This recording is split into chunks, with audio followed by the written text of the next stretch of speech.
Operation സിന്ദൂറുമായി ബന്ധപ്പെട്ട കൂടുതൽ വിവരങ്ങൾ പുറത്തു വരികയാണ്. ഈ വിവരങ്ങൾ നമ്മൾ അറിയുമ്പോൾ നമ്മുടെ രാജ്യത്തെ ശാസ്ത്രജ്ഞർ എങ്ങനെയാണ് ഓപ്പറേഷൻ സിന്ദൂറിന് വേണ്ടി അകമഴിഞ്ഞ് അതിനെ സപ്പോർട്ട് ചെയ്തത് അല്ലെങ്കിൽ അതിനെ പിന്തുണച്ചത് എന്നുള്ളതറിഞ്ഞാൽ നമ്മൾക്ക് തീർച്ചയായും വലിയ അഭിമാനം തോന്നും.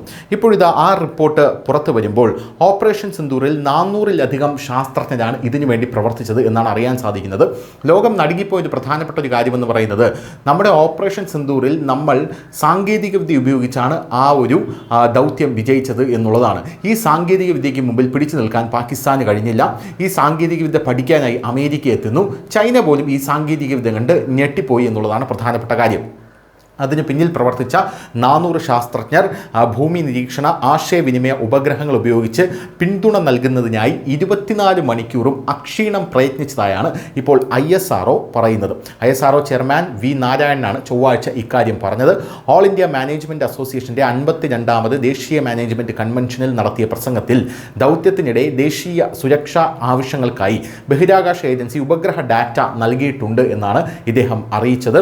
എല്ലാ ദൗത്യങ്ങൾക്കും ആവശ്യങ്ങൾക്കും സഹായകരമാകുന്ന തരത്തിൽ എല്ലാ ഉപഗ്രഹങ്ങളും പ്രവർത്തനത്തിലുടനീളം 24/7 മികച്ച പ്രകടനം കാഴ്ചവെച്ചതായിട്ടാണ് അദ്ദേഹം ചൂണ്ടിക്കാട്ടുന്നത്.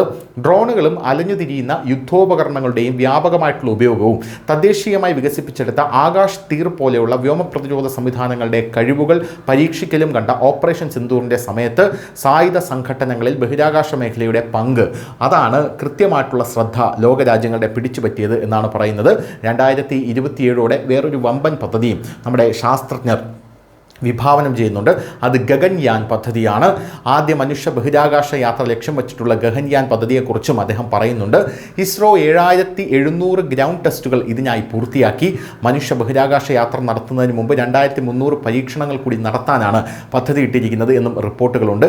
ഈ പദ്ധതി പ്രകാരം 3 അൺക്രൂഡ് ദൗത്യങ്ങൾ നടത്താൻ ISRO പദ്ധതിയിടുന്നു.